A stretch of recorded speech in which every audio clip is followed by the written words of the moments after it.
今回は機動戦士ゼータガンダムに登場する木星帰りの男パプテマス・シロッコがジュピトリス艦内で独自開発したハンドメイドモビルスーツ群 PMX シリーズのうち2番目に開発された機体であるパラスアテネをレビューしていきたいと思います。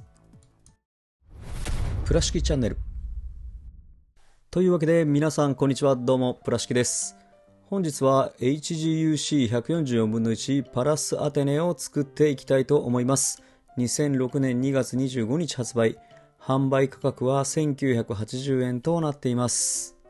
さあ、こちらのパラスアテネですが、なかなか再販されることもなく、再販されても人気で結構すぐ売り切れちゃうイメージがあるんですが、劇中では重武装重火力化した大型モビルスーツといったイメージですかね。ドゴスギアを撃沈した印象が深く残っています。どのような感じのキットになっているのか楽しみに見ていきたいと思います。それでは早速内容物チェック。内袋が1つ、2つ、3つ、4つ。そしてランナーはこのような感じのランナー数となっていました。HG らしいランナー数といったところでしょうか。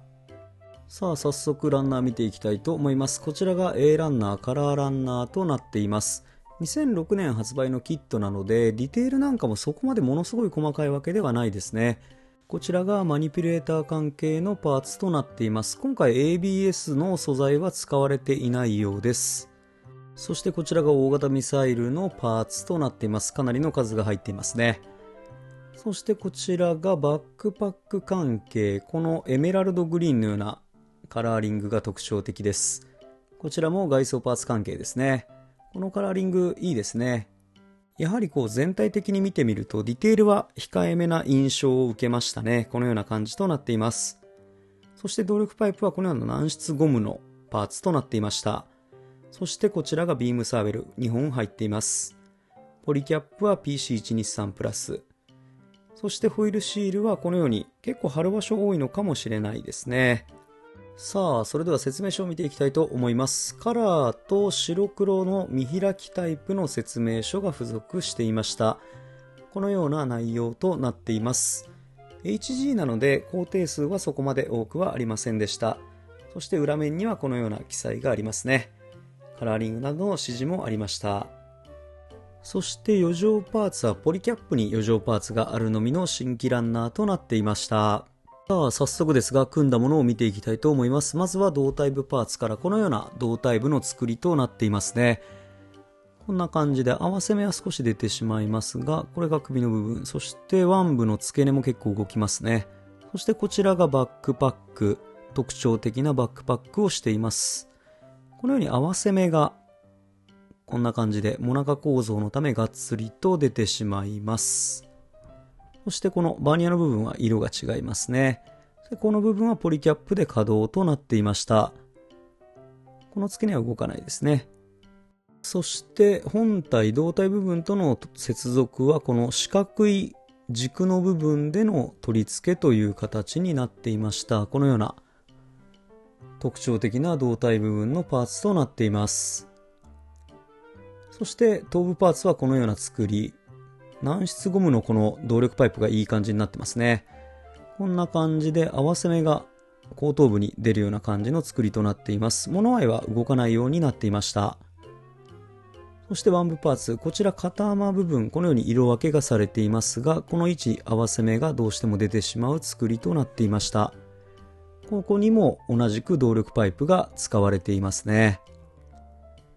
そしてこの部分、関節部分にカバーはめて軸での接続となっています。肘部分の関節は一つの軸であまり大きくは曲がりません。そしてマニピュレーターはボールジョイントでの接続となっています。このような感じの腕部となっていますね。この位置にも合わせ目が出てしまいます。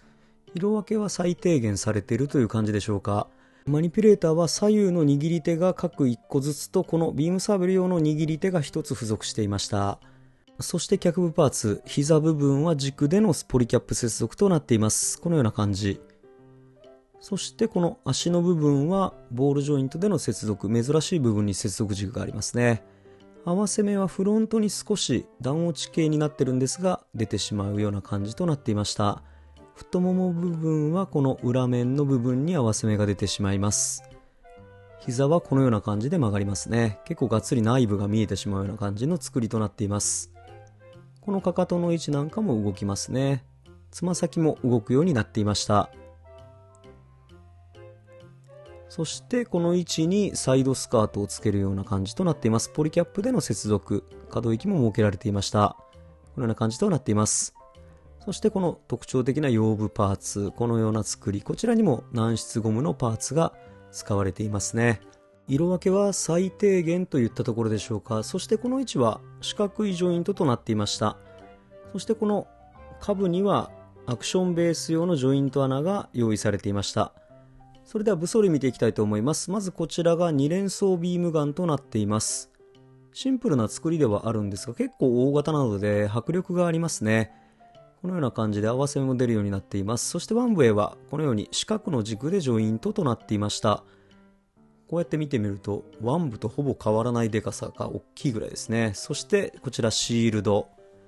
このように裏面裏内少し入っています。このような感じで色分けもセンター部分が分けられてますね。こちらも同じく四角い軸でワン部とジョイントとなっていました。このような感じ、少し構えるとポージングが窮屈になりますね。そしてビームサーベルは2本付属。そしてこのビームサーベルの持ち手部分はこのようにシールド内部に収納することが可能となっていました。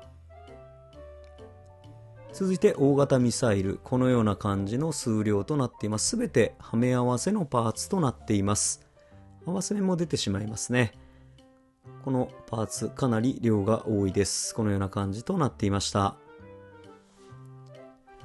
そしてこちらをバックパックの部分に取り付け、結構ここしっかり保持力があったのでガチッとつくようなイメージでしたが、4機つけるとこのような感じとなります。結構迫力ありますね。これが両側になるとこんな感じで大迫力となっていました。倉敷チャンネル。さあ、パーツ関係で揃ったので取り付け可動域見ていきたいと思います。まず下半身からこのようにボールジョイントでがっちりと接続します。さあ、これが下半身となるんですが、バッタっぽいですね、この感じ。そして前後へはこのようにボールジョイントで干渉するものがないのでかなり可動域広めです。左右へはあまり開かないですね。そして膝は先ほどお見せしたようにこのような感じで曲がります。かかとの部分も結構動くんですが、つま先もこのような感じ。そしてかかともこんな感じで動きますね。足首に関してはボールジョイントのためある程度可動域はこのように設けられているだったことでしょうか。足裏も肉抜きありません。さあ続いて上半身、軸でのポリキャップ接続となっています。このような感じで上半身できました。こちらも可動域結構広いんですね。水平方向までは余裕で上がります。そして前に出す動作ですが、この位置までは曲げることが可能。そして前腕部このような感じ。そして動きますね。ボールジョイントでこちらも動きます。マニピュレーターの方も。そしてこの穴の位置に動力パイプを差し込んで、こんな感じでボールジョイントで頭部を接続します。こんな感じとなっているんですが、左右に振ると動力パイプがちゃんと動くようにギミックが搭載されているといった感じでしょうか。前後へもある程度動くようになっていました。そして下半身との接続、こちらも軸でポリキャップ接続ですね。そして下半身のこの動力パイプの先端を胸部アーマーのこの穴の位置に差し込みます。ただ差し込むだけですね。ここは何か固定しているわけではありませんでした。このような感じ。ここも同じく左右にこう振ってあげると動力パイプが動くようなギミックが搭載をされていました。胴体はそれ以外動かないですね。これでパラスアテネの完成となりました。さあ、パラスアテネの素組み完成しました。このようなプロポーションとなっています。プロポーション非常にいいんじゃないでしょうか。色分けは最低限といったところですが、シールで補う部分も多い感じでしたね。この背面のバックパックかなり迫力あります。さあ、ちょっとしたポージングですが、2連装ビームガンこのような感じで構えることも可能となっています。そしてビームサーベル持ち手がついているのでビームサーベルを持たせることも可能。ただビームサーベル2本あるんですが1本しか持たせられません。そしてこの後ろの大型ミサイルなんかもこのように稼働するので結構ポージングの幅は広がるかなと思います。そして大きさの比較なんですが、一番左がリアルグレードのガンダムバージョン 2.0、 一番右がマスターグレードゼータガンダムのバージョン過渡機となっています。並べてみるとこのパラスアテネ結構大型っていうのが分かりますよね。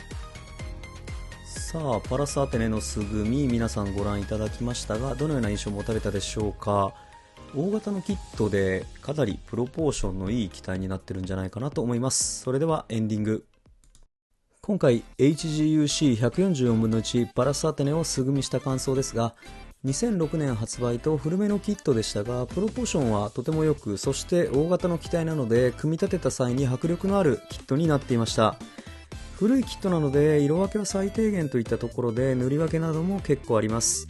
合わせ目などもぼちぼちと出るんですが、可動域などは最低限の可動域はある方かなと思いました。個人的には動力パイプのギミックが好きでしたね。